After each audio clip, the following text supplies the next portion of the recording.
Hello, I'm Zach Janka, and I'm going to be doing my presentation today on inhalation or pulmonary anthrax. Let's begin. All right, so for the physical description, Bacillus anthracis is a gram-positive, rod-shaped facultative anaerobe. It's commonly found in the soil and spore form, but it is transmitted by livestock that graze upon grass and other small vegetation. And these spores are accidentally consumed when they're grazing, and they're activated within the body of whatever animal consumes it. A typical anthrax infection in humans is usually obtained by a cut in the skin.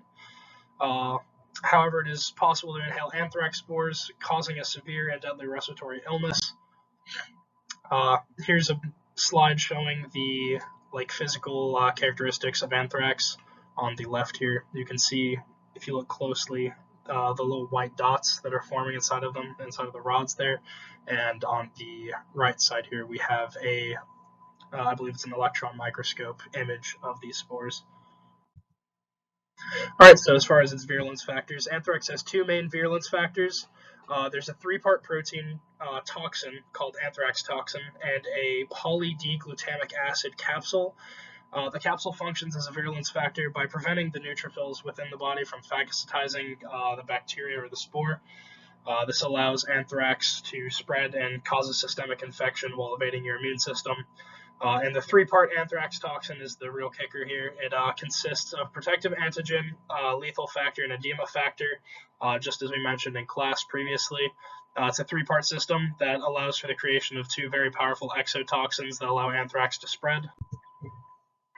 So edema toxin, it interferes with intercellular camp levels, leads up to fluid buildup throughout the body, causes localized swelling in whatever tissue is affected, so be it cutaneous or respiratory, which is what we will be talking about. And it's created through a combination of protective antigen and edema factor. And then for lethal toxin, it causes cell death. It's a response caused by the forced secretion of cytokines TNF alpha and IL-1B, which regulate the cellular systems and trigger apoptosis, and that is caused by a combination of protective antigen and lethal factor. So since my presentation is on respiratory anthrax and not cutaneous anthrax, here's a slide that kind of outlines some of the main differences. Cutaneous anthrax has a roughly negligible lethality with treatment. It's very treatable. Without, it still can be deadly. It makes up 90% of all anthrax cases in the world currently, and it causes a boil-like skin lesion with a black center, compared to respiratory anthrax, which really doesn't have any warning signs. It has a very long incubation time. It can be anywhere from 2 days to 2 months, and it is much more lethal than cutaneous anthrax. Up to 90% of patients die. 97% with treatment, or 97% without treatment will die, and up to 90% even with treatment. We will discuss that later. And death usually occurs within 48 hours of symptom onset for respiratory anthrax. Much more deadly infection. All right, so as far as transmission, respiratory anthrax is typically acquired through the inhalation of aerosolized anthrax spores.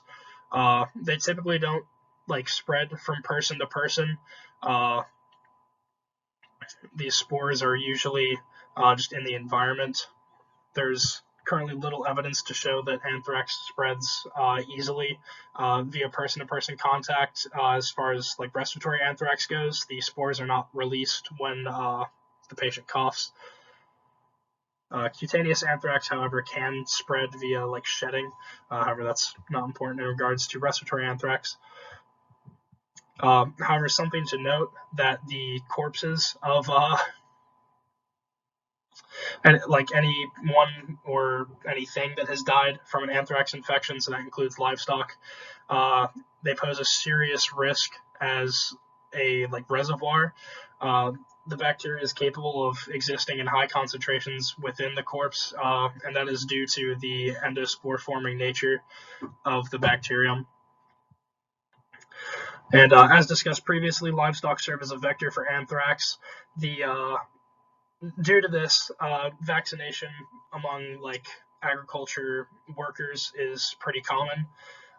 Additionally, livestock are frequently vaccinated against anthrax. And additionally, as previously mentioned, the spores lie dormant within the soil. So any like grazing animal that happens to consume this will get an anthrax infection. It's not typically spread through the air. These spores don't aerosolize readily. However, with enough mechanical disturbance, the anthrax spores can bioaerosolize and spread via the air in short distances. Historically, respiratory anthrax was named wool sorter's disease, as the action of wool processing would disturb spores trapped within the fabric, and that would cause the workers to inhale the spores.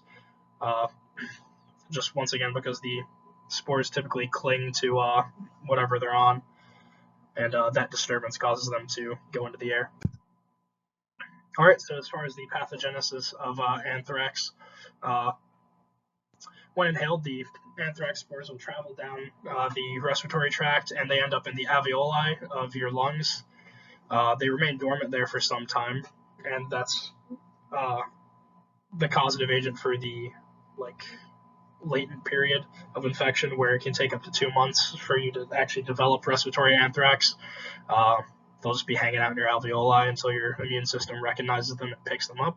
And eventually, your alveolar macrophages will recognize that they are a foreign substance and they'll engulf the spore, but they're unable to degrade them, as anthrax spores are incredibly resistant.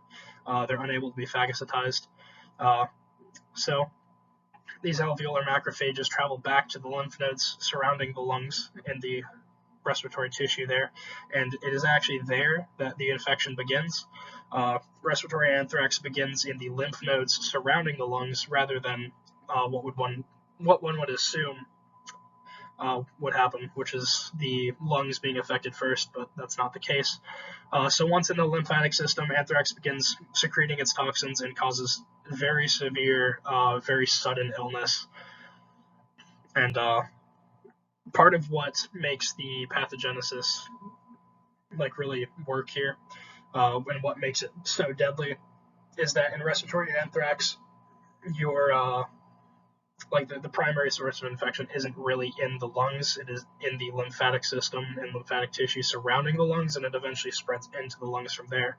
And that really allows the anthrax bacteria to bypass a lot of your body's like natural defenses and immunity, as it reactivates in the lymphatic system and not your lungs initially.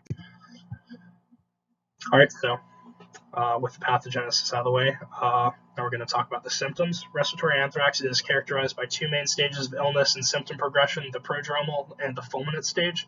First, the prodromal stage, the individual generally experiences flu-like symptoms. It's kind of difficult to identify what the individual is going through at this time, because it feels like a flu or the cold. They'll have minor chest discomfort, a little shortness of breath, coughing. Difficult to identify.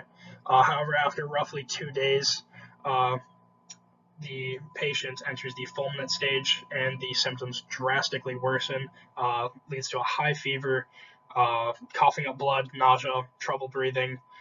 The symptoms rapidly progress. The lymphatic system is overwhelmed by bacteria and the toxins, edema factor, and like protective antigen cause like this huge fluid buildup. And your body's like lymphatic system is just completely overwhelmed by these bacteria, and it causes toxic shock syndrome, which rapidly leads to death as your organs fail. Respiratory anthrax progressing to this fulminant stage, the prognosis is not good. An estimated 97% of cases lead to death once you reach this stage, so kind of similar to rabies. This is something you want to be proactive about. And there is preventive measures made here. Vaccine has been developed for anthrax. It's called Biothrax. It's a dose of lab-made inactivated mutant anthrax bacteria, and it lacks a capsule, possesses no virulence, so it just primes your immune system. And there's also monoclonal antibodies that have been developed in, I believe, 2009.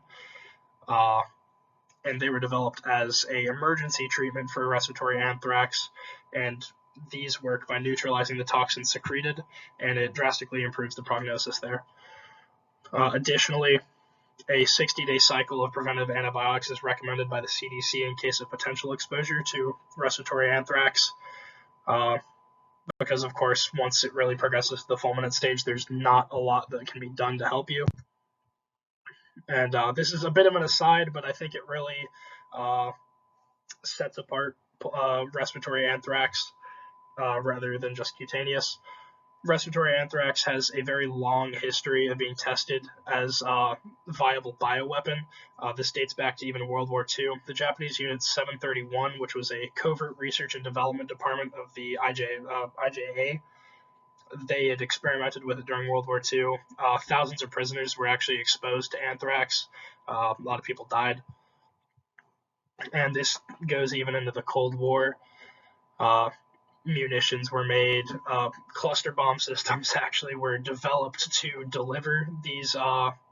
They dried the spores, and it would be delivered over a population to inflict havoc.